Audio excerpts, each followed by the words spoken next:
Bueno,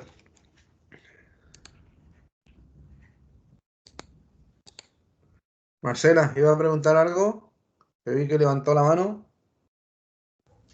No, profe, te apreté sin querer. Ah, ok, no pasa nada. Bueno, continuamos por donde nos quedamos. Vimos el tema de las columnas, es decir, podían ser columnas cortas, columnas largas.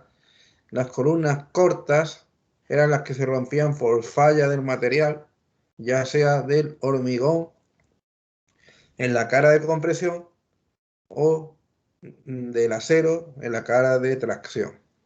Y después estaban las columnas largas que eran por pandeo. Ya expliqué ayer qué era el pandeo y lo importante del coeficiente de pandeo, que puede caer en la prueba, esa pregunta, y cómo varía el coeficiente de pandeo en función de cómo esté unidos los extremos de la columna. Es decir, si están empotrados, están articulados, o si los dos están empotrados, los dos están articulados, uno sí, otro no. Es decir, eh, puse una imagen y se analizó y eso quedó grabado. De todas formas, la imagen la subiré también a archivos del team para que tengan las imágenes que subí.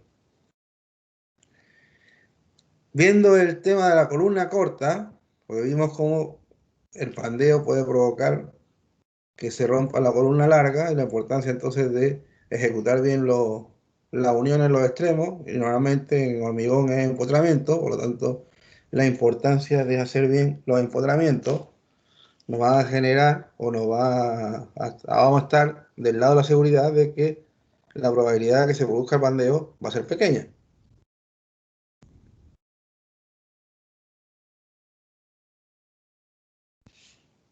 Ahora, ¿cómo rompe la columna corta? Pues ya dije que la columna corta puede fallar o por el hormigón o por el acero. Y aquí tenemos dos diagramas típicos de los dos materiales. Es decir, esta curva, que es como una parábola, es la curva típica de un material como el hormigón. En cambio, el acero, si ven, tienen como una meseta muy grande y aquí, a partir de aquí empieza el endurecimiento y un poco más se rompe. Entonces, esta es la zona que se llama zona de fluencia del acero. ¿Y qué significa? Pues que se va a alargar mucho, pero no se va a romper. Entonces, como que si yo diseño eso, por eso es lo que decía ayer, la importancia del calculista siempre diseñar para que se rompa por el acero. Es decir, dicho de otra forma, no voy a hacer una sección justa en área de hormigón. Voy a poner que sobre hormigón para que nunca rompa por el hormigón y rompa por el acero. El acero lo voy a poner justo, pero el acero tiene la ventaja de que se va a alargar eso. Entonces, eso físicamente en la columna se va a ver porque se va a fisurar el hormigón, pero no se va a romper la columna. ¿Por qué va a fisurar el hormigón? Porque en esa zona se está alargando el acero y el acero se alarga tanto que ese hormigón que está pegado al acero no puede soportar ese alargamiento y se rompe, pero solo se rompe en la parte del acero y el acero sigue funcionando, por lo tanto sería lo que se llama una rotura dúctil, es decir, que me está dando señales de que se está rompiendo poco a poco, están generando fisuras en la zona de tracción, pero, por ejemplo, si estuviésemos hablando de una viga o estuviésemos hablando de una losa, pues se estarían generando fisuras, pero ni la losa ni la viga se va a caer, o incluso la misma columna que tenga momentos, es decir, que tenga, por ejemplo, un momento sísmico, pues se va a mover la columna durante el sismo, se van a generar fisuras en la parte que se está traccionando el acero, pero la columna no se va a romper. Después de esa fisura, después del terremoto, veremos si quedan de un tamaño admisible o mayor, y entonces habría que ver si se repara o no se repara. Pero no sería un colapso o rotura total de la columna, porque eso es lo que pasaría con el hormigón. Si yo llego como a la fuerza máxima que puede soportar una columna o puede soportar el concreto de la columna, con que la supere un poco más, la resistencia cae y se rompe. En cambio, con el acero podría seguir resistiendo. Entonces tiene como una capacidad extra a rotura del acero que en verdad está relacionado con esta anchura de la parte de la meseta, digamos. Porque esta al final es deformación. Entonces el acero se puede deformar muchísimo. Incluso algunos aceros hasta que rompan se pueden deformar hasta un 16%. En cambio el hormigón al 3 por 1000 de deformación o 4,5 por 1000 estaría rompiendo. Entonces la diferencia es considerable. Entonces siempre uno diseña para que me sobre concreto o me sobre hormigón, para que nunca me rompa por el hormigón, y el acero sí lo puedo dejar justo, y si lo empiezo por el acero es una rotura gradual, que se llama rotura dúctil. Entonces, esta curva del acero es una curva típica de un material que tiene una rotura dúctil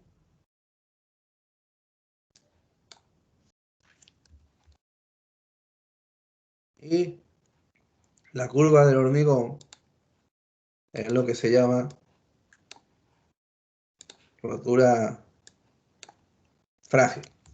Y siempre tenemos que intentar diseñar para que la rotura sea dúctil, o también tenemos que ejecutar al final respetando los planos, porque normalmente el diseño va a estar hecho para que la rotura sea dúctil. Entonces, si ejecutamos mal, puede ser que provoquemos una rotura frágil cuando está diseñado para una rotura dúctil. Entonces, ahí la importancia de ejecutar como corresponde.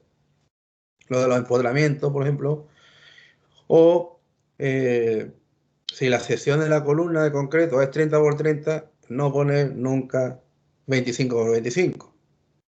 Eso sería un error grave porque estamos reduciendo considerablemente la sección de concreto. Al final estaríamos poniendo una sección. ¿Alguien iba a decir algo? Que escuché un ruido.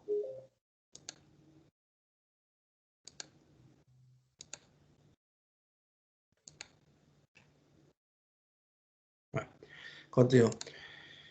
En cambio, un error en el acero, que nos quedemos un poquito cortos en el acero, podría hacer que se fisurase más el elemento, pero no llegaría a ser una rotura frágil, seguiría siendo una rotura dúctil, por lo tanto no sería tan grave. Entonces, la importancia de siempre respetar las áreas de concreto, porque la rotura de concreto es frágil y es una rotura indeseable.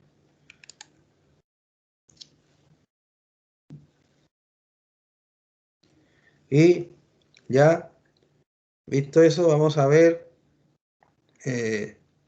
cómo se diseña la armadura principal. En verdad aquí viene una explicación que sería para calcular una columna que tuviese compresión y momento. Pues si ven, aquí pone P de compresión, M de momento y E excentricidad, que vamos a definir lo que es la excentricidad. Pero ya hemos visto, o hemos comentado al principio de la guía, que en esta guía solo íbamos a ver compresión. Entonces, como que yo diría que esto es un error de la guía, porque si solo vamos a ver compresión, o vamos a ver solamente cálculo de compresión, definir lo que es la excentricidad no tiene mucho sentido. Pero bueno, ya que viene en la guía, la vamos a ver para que sepamos lo que es la excentricidad. Pero obviamente no lo vamos a usar en los cálculos.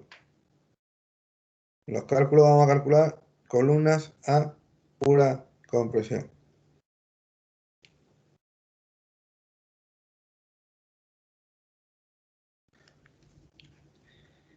Diseño de la armadura principal. La armadura principal es la armadura longitudinal de la columna. Y la armadura transversal sería la secundaria, que serían los estribos. Esta armadura principal debe cumplir la función de soportar los esfuerzos de flexión. Por eso estoy diciendo que como ahora está hablando de esfuerzos de flexión, cuando en la guía solo vamos a ver el cálculo de la armadura compresión. Pero obviamente en una columna que tenga y lo vuelvo a explicar, que lo expliqué el otro día, pero para lo que sé, para que recordemos. Yo tengo una columna vista en planta, y tengo una viga, tengo mejor otra viga. Como la viga está empotrada a la columna, ya hemos dicho que normalmente en hormigón está empotrada. Esta viga está empotrada en la columna y esto se podría decir que es como el eje X. Y esto es el eje Y. Entonces, la viga que está en el eje X me va a generar un momento en la columna. Porque como está empotrada, le va a transmitir momento de empotramiento a la columna. Y la viga del eje Y también. Entonces, al final, vamos a tener un momento en X y un momento en Y que va a soportar la columna, más obviamente una carga de compresión que va a venir de las propias reacciones de la viga que está empotrada, se la transmite a la columna, entonces tengo una carga de compresión. Entonces, esto es lo normal que haya en una columna, 3 cargas. Momento en X, momento en y una carga de compresión. Entonces, obviamente, al tener momento en X, momento en Y, la armadura principal que hemos dicho que es la armadura longitudinal, que ahí lo estoy representando por esos puntos, pues esa armadura va a tener que soportar tanto la compresión como la flexión producida por los momentos que acabo de comentar. Cabe destacar que el momento flectado asociado al extremo de la columna puede ser expresado como el producto de la carga axial por una excentricidad asociada. Es decir, yo puedo expresar el mx en función de P o el mi en función de P, y eso es lo que estoy diciendo, lo que está diciendo aquí la guía. Es decir, es como si la carga P estuviese separada del eje de la columna una distancia tal que P por E, todo el mundo sabe que un momento es fuerza por distancia, entonces P es una fuerza y E una distancia, sea igual a mx, por ejemplo. Entonces tendría que excentricidad en I me va a dar el mx partido por P, por ejemplo.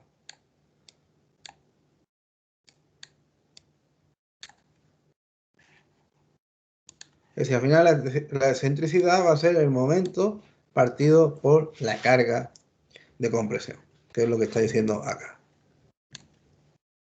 No, no dice mucho más. Ahora, ¿cómo se calcula un elemento que lo estoy haciendo como resistencia última o como esfuerzo último? ¿Cómo calculo si el elemento se rompe o no se rompe? Entonces aparecen lo que se llaman las ecuaciones últimas de resistencia última de la ACI. Es decir, ACI es al final la norma de cálculo que vamos a usar. Bueno, ACI 318, que es la norma gringa traducida al español. Entonces aparece una serie de ecuaciones. Si estoy en flexión, sería momento último, es decir, el momento que me producirían las cargas ya mayoradas y las cargas que yo considero que van a ser las más grandes, que no va a haber ninguna carga mayor a esa, me va a dar un momento último. Tiene que ser menor o igual que un coeficiente que se llama coeficiente de minoración, es decir, asumiendo ciertas pérdidas de resistencia en el elemento. Y veremos que estos coeficientes dependen del tipo de solicitación, es decir, no el mismo, es decir, este de acá no es el mismo de ese y no es el mismo de ese, sino según estemos en flexión o estemos en compresión o estemos en cortante, el coeficiente es distinto. Eso en verdad también está relacionado con el tipo de rotura que se produce. Es decir, flexión produce, si está bien diseñado la viga, una rotura dúctil. La compresión siempre va a generar una rotura frágil, porque podría romperse, digamos, el concreto por compresión y esa rotura es frágil. Y el cortante podríamos decir que es como una cosa intermedio entre frágil y dúctil. Entonces, ahora después o más adelante veremos la diferencia de esos coeficientes. Pero obviamente cuando la rotura es frágil, es decir, una rotura indeseable, entonces ese coeficiente, como yo no quiero que se llegue a dar esta ecuación, es decir, no quiero que nunca se dé la igualdad, ese coeficiente es pequeño. Porque como tiene más riesgo, entonces lo minimizo más. En cambio, en la flexión, donde va a romper de una forma dúctil, que es la forma de rotura deseable, este coeficiente va a ser grande. Obviamente ninguno de los coeficientes es 1, porque estoy diciendo que estoy minorando o estoy haciendo más pequeño la resistencia del elemento al esfuerzo que esté estudiando, es decir, a la flexión, a la compresión o al corte. Entonces, este, por ejemplo, es 0,9, si no recuerdo mal. En cambio, este es prácticamente 0,56. Bueno, depende si es hunchado o con estribo, lo veremos adelante. Y el corte es 0,7. Entonces, si ven, el más grande es la flexión, es decir, rotura dúctil. El que tiene rotura frágil es más pequeño y el que tiene una rotura como intermedia tiene un coeficiente intermedio. Entonces, está relacionado con el tipo de rotura. Esta explicación que acabo de explicar también podría ser una pregunta de la prueba.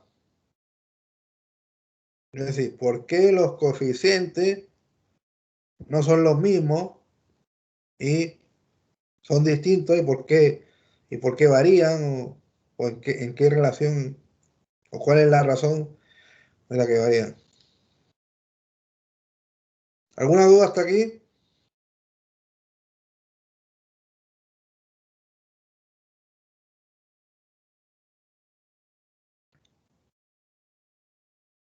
¿Están todos durmiendo?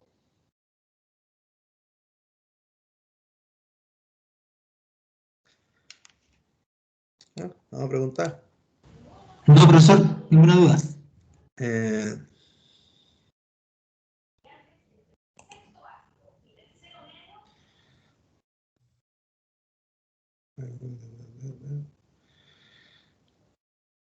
Señor Iván, ¿alguna duda?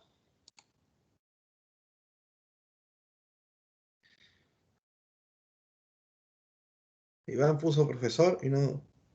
Ah, clarito, ok, listo. Vale. Pues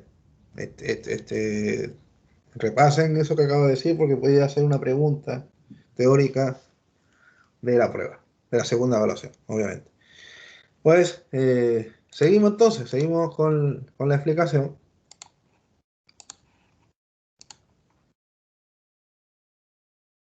Seguimos con la explicación. Entonces vamos ahora a ver la carga máxima para una columna, es decir, vamos a ver la comprobación a compresión simple de una columna. Entonces aparecen ciertas definiciones o ciertos elementos que debemos saber. Entonces, ¿qué es el área AC o área de concreto? Es decir, entonces vamos a ir definiendo las diferentes variables que tenemos a la hora de evaluar una columna de compresión. AC, área de la sección bruta de la columna menos la sección de acero. Es decir, en verdad, toda el área de concreto que tiene la columna. Obviamente habría que quitarle el área de acero. Pero hay muchas veces que ni se le quita porque el área de acero es tan pequeña en relación con el área de concreto que el error admisible pequeño. Don Cristian, ¿alguna pregunta? No, profe, no. Entonces, por favor, apague el micrófono que se queda ahí. Sigamos entonces. Área de acero. Pues el área de la armadura. Es decir, o AS. Todo esto viene del inglés. Es decir, área de concreto, área de steel, acero, área de la armadura. F'C, tensión máxima de compresión en el hormigón. Es decir, la tensión máxima que puede aguantar el hormigón. Eso es F'C. Y Fi, la tensión de fluencia del acero, es decir, la tensión de tracción del acero. Estas son las 4 variables que tenemos que evaluar a la hora de comprobar una columna a compresión. ¿Ok? Ahora, aquí dice, sin embargo, la resistencia del hormigón se aproxima a 0,85 F'C, debido a que se ha encontrado que en estructuras reales es la máxima resistencia que se puede obtener. Esto al final es porque no se conoce tan bien o las características del concreto no son tan invariables como el acero. El acero prácticamente desde que sale de la acería o desde la fundición, es decir, de la fábrica donde se fabrica el acero, es decir, del alto horno, las características del acero no varían. Es decir, no se puede oxidar un poco en la superficie, pero en sí el acero, sus características no varían. Podría reducirse mínimamente la sección, pero normalmente si el acero está bien cuidado, ese óxido que tiene en la parte exterior es de tamaño de micra, entonces por lo tanto no afecta prácticamente al desempeño del acero. Cambio el hormigón, hay muchas variables que hacen que pueda cambiar, es decir, desde que sale de la planta, puede variar el contenido de agua de la mezcla, por lo tanto, al final las características del hormigón puesto en obra pueden variar. Y también del curado del hormigón, si se hizo bien el curado o no se hizo bien, todo eso al final me va a generar ciertas variaciones de la resistencia del hormigón puesto en obra con respecto al hormigón teórico. Por lo tanto, al final se reduce en 0,85, aunque después veremos que incluso más. Precisamente por ese desconocimiento o esa incertidumbre de cuál es la resistencia exacta del hormigón que yo tengo puesta en obra. O incluso el hormigón no es tan homogéneo, por lo tanto al final, para estar del lado de la seguridad, me quedo con un valor menor y así estoy del lado de la seguridad.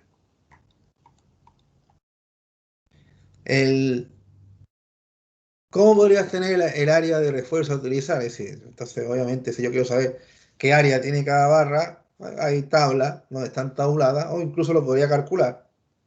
Entonces, no hay, es decir, uno lo puede calcular por la fórmula del área del círculo. Entonces, que sería pi por d al cuadrado partido por 4. Lo pongo esto porque hay veces que otros años me han ido a calcular el área de una columna, por ejemplo, circular, es decir, quieren calcular el área de una columna circular de concreto y lo hacen lado por lado. Y lado por lado sería cuadrada la columna. Si la columna circular es pi por d al cuadrado partido por 4. Por lo tanto, esta fórmula, o quien quiera puede usar pi por r al cuadrado, que será la fórmula que uno se acuerda más. Pero como R es igual al diámetro partido por 2, si esto es al cuadrado, esto es al cuadrado, entonces d al cuadrado y 2 al cuadrado es 4. Por lo tanto, esto es esto. Y normalmente se usa esta fórmula de diámetro al cuadrado porque el dato que tú tienes, ya sea del fierro o de la columna, se suelen dar el diámetro. Entonces, por eso se suele usar esta fórmula, pero también se puede usar esta, es decir, que al final es la misma. ¿Ok? Y la fórmula que habíamos dicho antes, si recuerdan, esta es la fórmula del ACI para la carga última, es decir, por eso pone PU. P último tiene que ser menor o igual que un coeficiente de minoración de la capacidad de compresión que tiene la columna por Pn, que es la capacidad a compresión de la columna. Entonces, la capacidad a compresión de la columna o resistencia nominal, que también se llama, pues va a depender de dos sumandos, lo que me dé el hormigón más lo que me dé el acero. Es decir, esto es como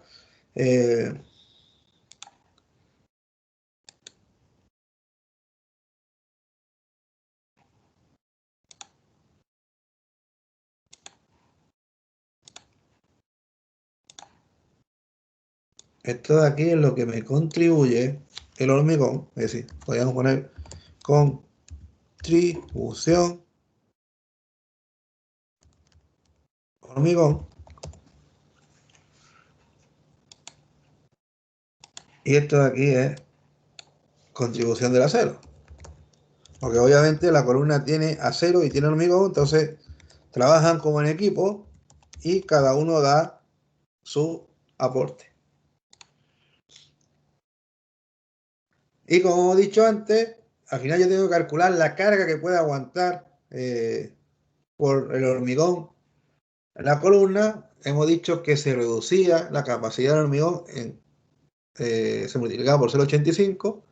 0,85 por F'C, que es la resistencia máxima a compresión que tiene el hormigón. Esto sería kilos centímetros cuadrados. Y lo multiplico por AC, que son centímetros cuadrados. Entonces al final este sumando de contribución de hormigón va a ser kilos. Es decir, sería la carga máxima en kilos que puede soportar si el hormigón estuviese trabajando solo. Y lo mismo el acero, la carga máxima que puede soportar el acero si el acero estuviese trabajando solo. Pero al final estamos hablando de hormigón armado que tiene hormigón y acero. Entonces trabajan en equipo. Entonces, de ahí obtenemos lo que es la resistencia nominal o carga nominal también. Entonces, aplicando la ecuación, y ahora viene aquí lo que dije antes o adelanté, que depende de si son estribos o son columnas. Ya dijimos ayer que los estribos tienen menor capacidad de confinamiento y los sunchos tienen más. Y dije que al final el tener mayor confinamiento aumenta la resistencia a compresión. Por lo tanto, si la columna sunchada me está aumentando la resistencia a compresión, el coeficiente es mayor. Y si los estribos me están reduciendo la resistencia a compresión, el coeficiente de minoración es menor. Es decir, que podríamos decir aquí que el coeficiente es menor porque el confinamiento es menor. Es decir, confinamiento menor, por eso el phi es menor, porque al final el confinamiento es directamente proporcional a la resistencia a compresión, como expliqué ayer, y aquí el confinamiento es mayor. Confinamiento mayor. Para que vean que todo lo que vimos ayer se relaciona ahora ya con los cálculos. Entonces, todo tiene relación. Y también los cálculos nos sirven para después pensar qué tan malo puede ser un error en algo. Entonces, estamos hablando de columnas y estamos en la zona donde hace falta más confinamiento, que ya lo dijimos ayer, que normalmente en la parte que se une a la fundación o en la parte que se une a la viga. Si ahí me faltan estribos, o no pongo exactamente los estribos que vienen en el plano, podría generar una rotura a compresión, lo que sería un colapso de la estructura. Por lo tanto, los estribos en las columnas no es un tema menor, es decir, es importante.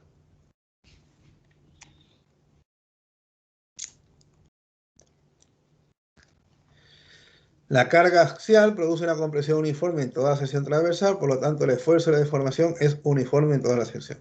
Es decir, toda la sección se comprime por igual. Esto suponiendo además que la carga actúa en el centro de la sección, es decir, que se tiene una carga sin excentricidad. Lo que habíamos dicho antes de E, pues aquí en el caso de este particular que estamos viendo, E sería igual a 0. Eso es lo que está diciendo, E es igual a 0. En la realidad, obtener una carga sin excentricidad es muy poco probable. Obviamente es imposible, si siempre va a haber una desviación. Por lo tanto, la CI especifica disminuciones a la capacidad nominal. Es decir, este coeficiente que teníamos aquí de 0,85 era por las posibles variaciones de la resistencia del hormigón, porque sabíamos que simplemente variando el agua o que se evapore más o que tenga un peor manejo en obra o un curado defectuoso me puede influir en que el proceso de maduración o mm, de adquirir resistencia al concreto no sea la que corresponde o la mejor. Por lo tanto, al final podría tener una deficiencia en resistencia, por lo tanto se multiplica por un coeficiente menor que 1, que es 0,85. Pero también como la carga puede ser que no esté centrada, pues también tengo que disminuir la capacidad, porque al no estar centrada ya me va a generar esfuerzos de flexión, por lo tanto, obviamente,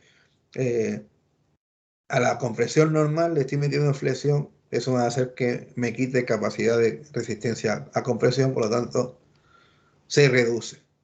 Y si ven, se reduce en un 20% en estribo simple y se reduce un 15% en suchada. Es decir, el coeficiente que teníamos antes de 0,7 y 0,75 van a estar multiplicadas por 0,8 y por 0,75. No, perdón, y 0,85. 0,8 y 0,85. Por lo tanto, aquí tengo ya 0,8 por 0,7, que sería 0,56, y 0,85 por 0,75, que creo que da 0,6 o 0,6 y algo. Por lo tanto, cerca del 50% estoy reduciendo en los estribos simples la capacidad resistente a compresión. Fíjense cómo estoy reduciendo. ¿Por qué? Porque también lo que dije, porque es una rotura frágil, y hacer una rotura frágil es una rotura indeseable, pues minoro la resistencia. Al minorar la resistencia, al final estoy como haciendo la columna más grande de lo que debería ser, por lo tanto me estoy quedando del lado de seguridad.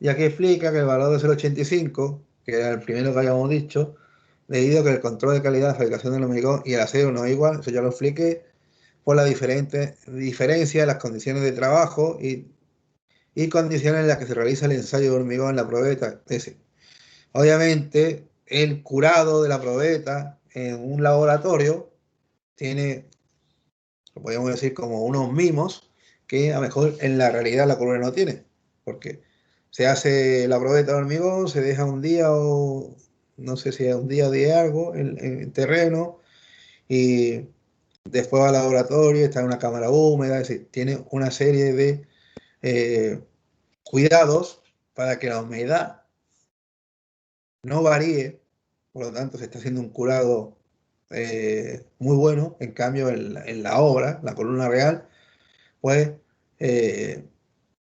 a lo mejor le va a aplicar agua, la va a regar para que esté húmeda, pero obviamente no la tiene metida dentro de una piscina, la columna. Entonces, no, son distintas condiciones distintas de curado de la probeta, por lo que hace que la columna real pueda tener menor resistencia que la probeta ensayada. Por lo tanto, por ahí va el valor de 0,85, que ya lo había explicado antes.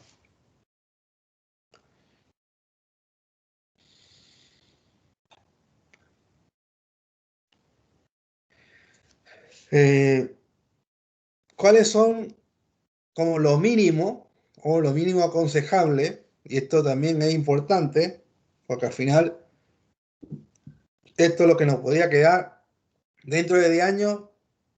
A lo mejor no nos acordamos de cómo se calculan las columnas, pero por lo menos que nos quede cuánto es el mínimo aconsejable que tenemos que tener en una columna. Pues entonces, las columnas deben tener como mínimo 20 centímetros de lado o de diámetro. Eso es lo aconsejable. No significa que no haya columnas menores. Normalmente, en edificios pequeños, es decir, si tuviese un edificio de columna aquí en la región, que fuera mejor de 2 o 3 pisos, o ponle 2 pisos, a lo mejor pueden ver columnas 20 por 15. ¿Por qué? Porque si después va a llevar una tabiquería, la tabiquería tiene 15 centímetros, para que no se forme un pinto, a lo mejor hacen la columna 20 por 15. Pero si bien por lo menos tienen un lado 20, o ese lado de 20 lo amplío a 30 y hago 30 por 15. Pero lo mínimo aconsejable es 20 por 20.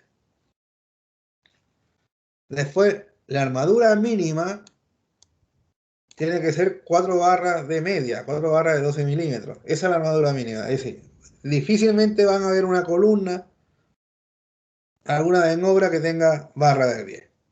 Porque lo mínimo aconsejable son 4 barras de media. Entonces, si hablamos de columnas de un edificio que esté calculado con puras columnas, otra cosa es que a lo mejor entremos dentro de la norma de bañilería confinada, entonces ahí ya como la tabiquería también resiste, es decir, tendría bloqueta o tendría ladrillo que me está ayudando a soportar, entonces ahí podría ser menor, pero ya nos estaríamos guiando por la norma de la bañilería confinada. Pero si estuviésemos haciendo tabiquería liviana, es decir, tabiquería de metalcón, que al final no nos va a ayudar a soportar la losa, la barra tiene que ser 4 barras de 12. El recubrimiento mínimo de armadura debe ser de 2 centímetros. Es decir, siempre el recubrimiento mínimo 2 centímetros. Después los estribos, que es la armadura transversal, debe colocarse a la menor distancia obtenida de 12 veces el diámetro. Es decir, yo multiplico 12 por 20 y me daría la distancia que tengo que poner los estribos. Cada cuánto pongo un estribo. Y no, perdón, 12 veces el diámetro de la armadura longitudinal. No 12 por 20, sino 12 por 12. Si hemos dicho que la armadura longitudinal mínima es 12, pues 12 por 12 son como 144, ¿no? Entonces serían como cerca de 15 centímetros la distancia mínima que tengo que poner los estribos. O el lado o diámetro de la columna. Entonces, si estoy poniendo una columna de 20, serían cada 20. Pero tengo que elegir el menor. Por lo tanto, en este caso, para la armadura mínima, ya no serían 20, sino serían como 14 y algo. Que si alguien ha visto armaduras normales de columna, normalmente los estribos van cada 15. Entonces, tiene relación con lo que estamos hablando. Y la cuantía de la armadura longitudinal debe estar entre un 1 y un 8%. Y ahora voy a explicar lo que es la cuantía. Bueno, la cuantía ya en verdad la habíamos explicado. Bueno, no, perdón, la cuantía no la hemos explicado. La cuantía es la relación entre el área de acero, eso sí lo hemos explicado, y el área de concreto. Y se considera que el óptimo se mueve entre el 1 y el 8%. Es decir, si pongo más, si por cálculo necesitara más acero de un 8%, no estaría correcto. ¿Por qué? Porque ya más de un 8%, como que es difícil introducir el vibro en la columna para que se haga una mezcla perfecta o todo el hormigón ocupe todo el espacio de la columna. Porque ya más de un 8% empieza a ser difícil vibrar. Entonces, el óptimo entre 1 y un 8%. Si yo voy a calcular una columna y me sale más de un 8%, lo que me está diciendo es que me falta concreto. Por lo tanto, tendría que aumentar el área de concreto. Supongamos que tengo una columna 20 por 20 y ya en el cálculo me sale que necesito un 15% de cuantía, es decir, que necesito un 15% de acero en relación con el área de concreto, significa que me quedé pequeño en el concreto, tengo que aumentar. Entonces, a lo mejor ya no podría usar la columna 20 por 20 y tendría que comprobar en la columna 30 por 30. Entonces, siempre el óptimo está entre el 1 y el 8%. ¿Alguna duda hasta acá? Esto es importante, lo de la cuantía entre el 1 y el 8%. Bueno, en verdad todas las cosas, las 5 características son importantes, que las sepamos porque así uno puede chequear lo mínimo que debe tener o, sí, lo mínimo que debe tener una columna.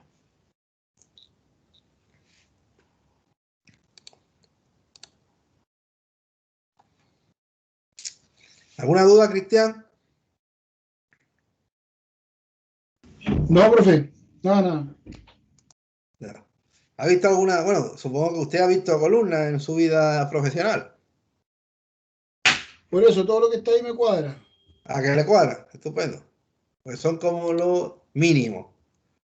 Pues aquí lo vamos a dejar. Ya son las 9 prácticamente. Entonces, el siguiente día seguiremos por los recubrimientos mínimos, que ya hemos dicho que era 2, pero obviamente también depende del ambiente. Entonces, si, no sé, si tuviésemos, por ejemplo, columnas en un muelle, que también se llaman filotes, pues seguramente los recubrimientos ya no van a ser 2, pues el ambiente es agresivo, tiene agua salada, entonces va a ser mayor. Mínimo es 2, cuando el ambiente es óptimo. Cuando el ambiente es agresivo va a ser más.